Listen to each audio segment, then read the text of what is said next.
We're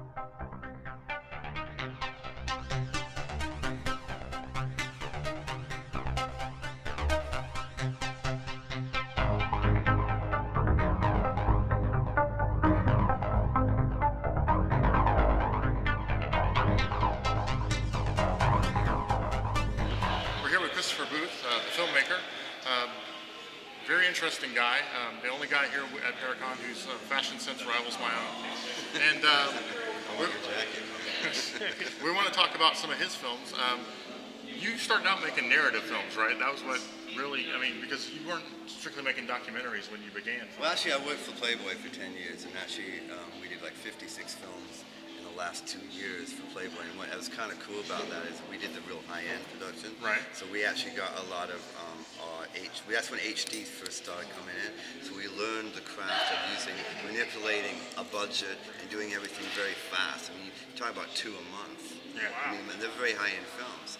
And so that, but of course, that was not what we wanted to do. You can only shoot so many boobs, right? So the thing. I don't know about that. Well, well, actually, I'm in the paranormal business now, and you know what? Boobs are like orbs. None of them are real. But after that, we weren't really, we were making good money. It was good, but that's not what we really wanted. I was a rock and roller for a long time, in the music business for a long time too. But then we left Playboy and made our first horror film. And was that Death Tunnel? No, it was called Dark Place. Oh, Dark Place? Starred a chap, which you guys are horror, Matthew McGrory. Oh, yeah. The late, rest in peace, Matthew. And it was the last film he ever did, our film. And he was a giant and big fish, tiny and Devil's Reject and all that. And that was great. A beautiful man, rest in peace. That did really good internationally. It didn't do too well in America, only because at that time the Saw type movies came in. And it was all gore and all that stuff, and that's not what we did. We did more psychological, like the old Hammer films, the old Vincent Price films, all that great stuff, right?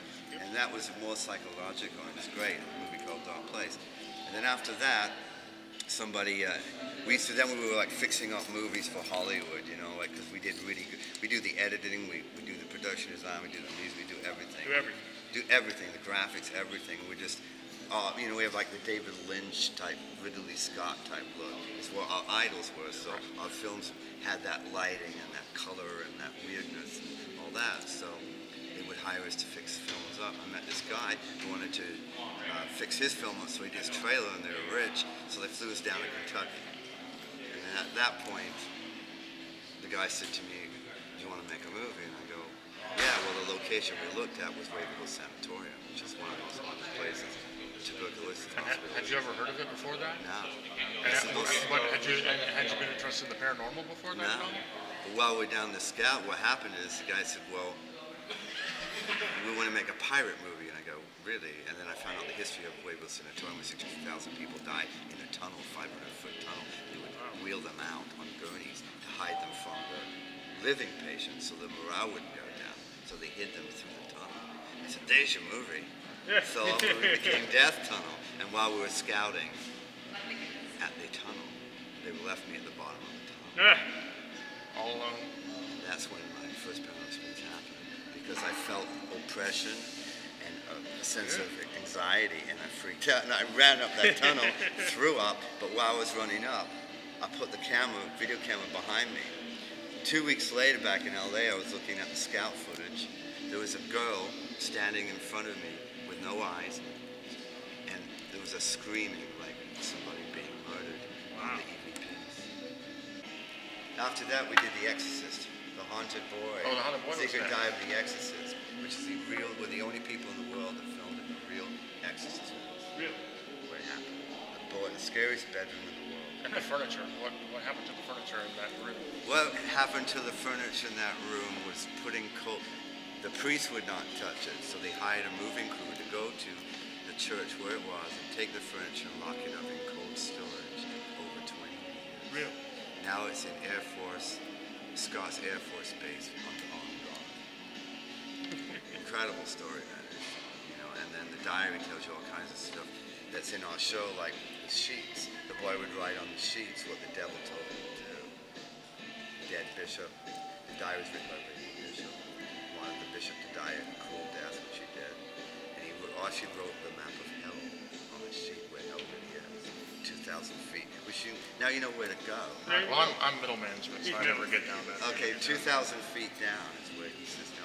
2,000 feet. 2,000 feet. And it's amongst many other fascinating things we found out and interviewed the demonologist of the Vatican, who actually deciphered the Devil's Bible, which is another incredible, scary situation. And he gives you his thoughts on whether this case was actual possession or mental illness. He said it is actual case, but there were some things he wouldn't answer. Like, did the boy get his scratches? Is that true? He goes, no comment. Well, I like that when they say no comment. I want to know. Well, when you think about that, do you, obviously in your films, you don't make a lot of judgments like a lot of people would. You leave it up to the viewer to figure out. One of the reasons that we were offered this reality show is because we don't debunk, we don't skeptic, and we don't exploit, and we just, like you guys doing your thing, we would come in and film it, and it's interpretation, or it's up to you to decide what you think is real. We just tell you the story. Thanks for taking the time to talk to us. My pleasure. And we definitely appreciate it. Definitely, do you have a website that people can check out? www.spookedtv.com, SPOOKED TV.com. We can get anything I just talked about there. Amazon.com, we have it.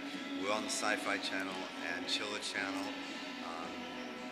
They have our titles there, but they put a lot of commercials in. And we got the greatest behind the scenes and like our extra footage on each one. Also, if you buy the Exorcist show, you get a copy of the real diary with it. So you get to read the real diary of what really happened, and then the documentary that follows the diary. Thank you very so much. I got to go dig a 2,000-foot hole. Yeah, 2,000 feet. Start digging.